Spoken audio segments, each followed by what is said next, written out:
आप सबका यहाँ बहुत बहुत स्वागत।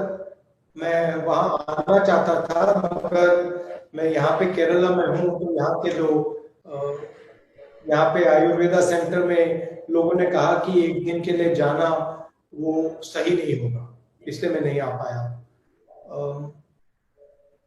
देश में विचारधारा की लड़ाई चल रही है। एक तरफ आरएसएस बीजेपी की विचारधारा और दूसरी तरफ कांग्रेस पार्टी की विचारधारा।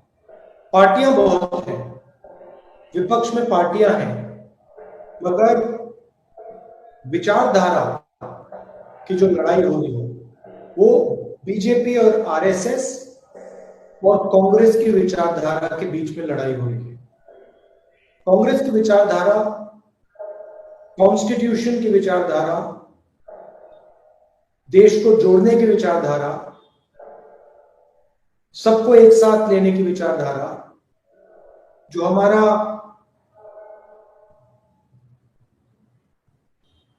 अनइक्वल सोशल सिस्टम है, उसके खिलाफ लड़ने की विचारधारा कांग्रेस की है। आरएसएस और बीजेपी चाहते हैं कि चुने हुए लोग इस देश को चलाएं, पूरा का पूरा धन चुने हुए लोगों के हाथों में हो, सारे के सारे इंस्टीट्यूशंस उन्हीं लोगों के कंट्रोल में रहें, चाहे वो जुडिशरी हो, चाहे वो ब्यूरोक्रेसी हो, चाहे वो आर्मी हो, इलेक्शन कमीशन हो, स्कूल्स और कॉलेजेस हो। आरएसएस चाहती है कि ये सारे के सारे उन्हीं के कंट्रोल में रहे। हम चाहते हैं कि ये जो हमारे इंस्टीट्यूशंस हैं, ये जो हमारा देश है, ये सबका है, हर जात का है, हर धर्म का है, और सब लोगों को इस देश में रक्षा मिलनी चाहिए, एकता होनी चाहिए, भाईचारा होना चाहिए। ये लड़ाई है। आपने देखा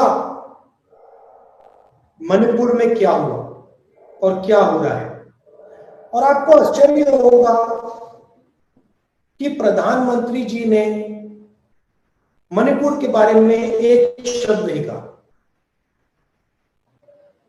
आपको लगा होगा कि देश के प्रधानमंत्री जब देश का एक प्रदेश जल रहा है तो देश का प्रधानमंत्री कुछ ना कुछ तो कहेगा। आप में से बहुत सारे लोगों को लगा होगा कि देश का प्रधानमंत्री हवाई जहाज में जाकर इम्फाल में, कम से कम इम्फाल में लोगों से बात करेगा। पिछले कोई भी प्रधानमंत्री होते, कांग्रेस के प्रधानमंत्री तो वहीं बैठ जाते, मगर आपको आश्चर्य होगा कि हिंदुस्तान का प्रधानमंत्री नरेंद्र मोदी मणिपुर क्यों नहीं जा रहा है, मणिपुर के बारे में बोल क्यों नहीं रहा है? क्योंकि नरेंद्र मोदी जी चुने हुए लोगों के प्रधानमंत्री हैं,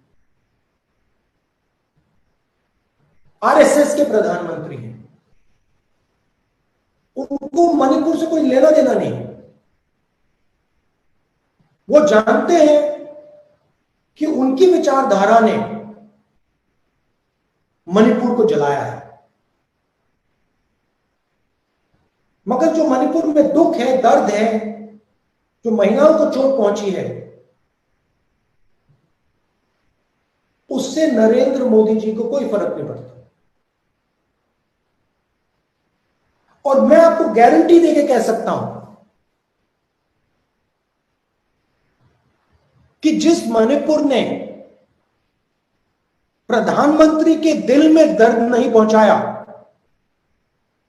वही मणिपुर इस मीटिंग में हमारे हर कार्यकर्ता के दिल में दर्द पहुंचा रहा है।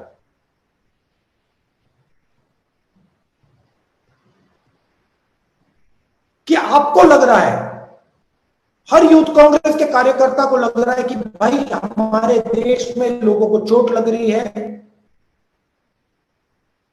लोगों को दुख हो रहा है, हमें उनके साथ खड़ा होना चाहिए, मणिपुर में जाके खड़े होना चाहिए। अगर मणिपुर में नहीं जा सके तो जहां हम खड़े हैं,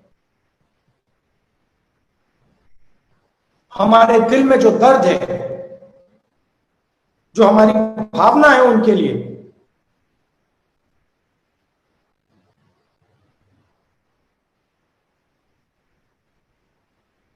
तो मेरा कहना है ये फर्क है। वो सिर्फ सत्ता चाहते हैं और सत्ता के लिए वो कुछ भी कर देंगे। मणिपुर को जला देंगे, बाकी देश को जला देंगे,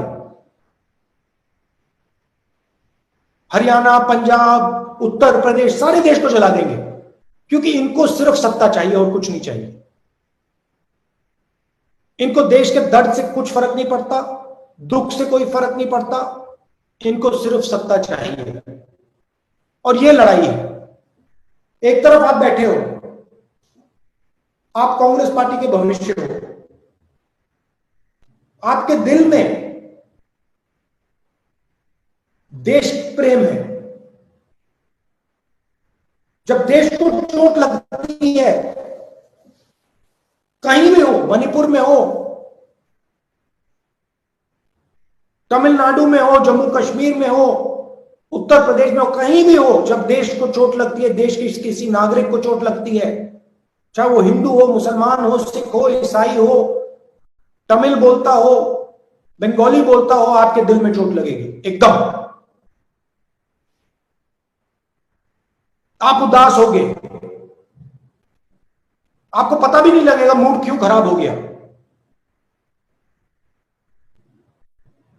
मगर उनके दिल में ऐसी कोई बात नहीं है। आरएसएस के लोगों को, बीजेपी के लोगों को कोई दर्द नहीं हो रहा, कोई दुख नहीं है उनके दिल में, क्योंकि हिंदुस्तान को बांटने का काम यही करते हैं और सदियों से करे आ रहे हैं। तो ये आपकी लड़ाई है और रास्ता भी बिल्कुल क्लियर है। भारत जोड़ो यात्रा ने दिखाया, जनता के बीच में जाइए, जनता से गले लगिए, थोड़ा कष्ट उठाइए, थोड़ा दर्द सहिए,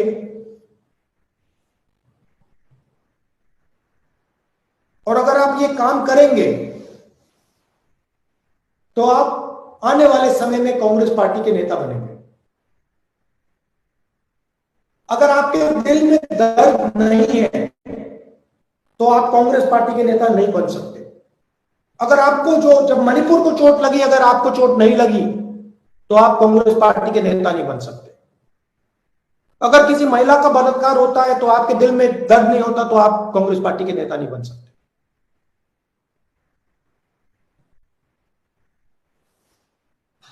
तो जो आपके दिल में जो दर्द होता है, उसका कारण आपकी देशभक्ति है कि आप अपने देश से प्यार करते हो।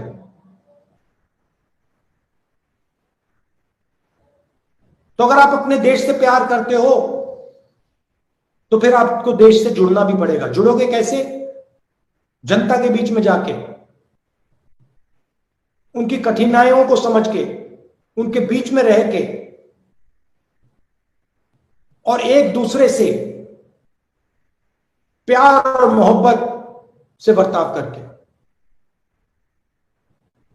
भारत जोड़ो यात्रा में बहुत अच्छा नारा निकला, नफरत के बाजार में मोहब्बत की दुकान खोलनी है। यही भी आपका काम है और कुछ बोलने की जरूरत नहीं है। मणिपुर में इन्होंने नफरत की बाजार खोली, चलिए हम जाके मोहब्बत की दुकान खोलते हैं। जहां भी ये नफरत फैलाते हैं वहां आप जाके मोहब्बत की दुकान खोलिए। और देखिए, मजे की बात देखिए, ऑपोजिशन अलायंस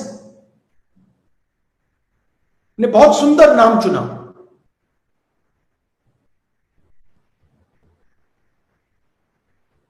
जो हमारे दिल से निकला, इंडिया। हम इंडिया हैं, और जैसे ही हमने नाम लिया, उसी इंडिया को नरेंद्र मोदी जी ने गाली देनी शुरू कर दी। उन्होंने यह भी नहीं सोचा कि मैं इस पवित्र शब्द हिंदुस्तान को गाली दे रहा हूं। इतना घमंड है, इतना अहंकार है। तो आप जाइए, मोहब्बत की दुकानें खोलिए, और इस सिर्फ जनता के बीच में नहीं, सिर्फ मणिपुर में नहीं, अपने घर में भाई के साथ, बहन के साथ, माता पिता के साथ, अपने कॉलीग्स के साथ, यूथ कांग्रेस की टीम के साथ आप मोहब्बत फैलाइए, उनको नफरत फैलाने दीजिए। मुश्किल समय है, बीजेपी की सरकार है, आप पे आक्रमण करते हैं, डरो मत, खड़े हो जाओ, पीछे मत हटो। मैं आप सबको कांग्रेस पार्टी की विचारधारा की रक्षा करने के लिए बधाई देता हूं, और जो आपकी अगली मीटिंग होगी उसमें मैं आपको जूम से नहीं, मगर वहां आकर आपसे बातचीत करूंगा।